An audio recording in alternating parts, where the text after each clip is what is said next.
সুখও যেরকম আল্লাহর নিয়ামত, দুঃখও ওইরকম আল্লাহর নিয়ামত। আপনি যদি বিপদে না পড়েন তাহলে তো আপনি মানুষজন আপনজন চিনতে পারবেন না।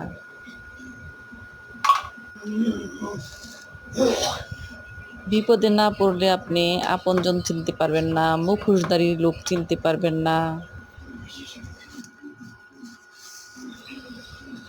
যেসব মানুষেরা বিপদে মানুষের পাশে দাঁড়ায়, সেসব মানুষের বিপদে আল্লাহ তাআলা নিজে দাঁড়ায়, রহমতের হাত তাদের দিকে বাড়িয়ে দেয়।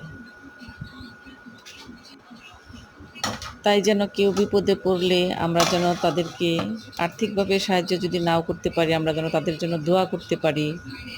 এরকম মানসিকতা যদি থাকে তাহলে মানুষের আর কোনো বিপদ আপদ থাকবে না। ইনশাআল্লাহ সবারই ভালো হবে, এটা মাথায় রাখবেন।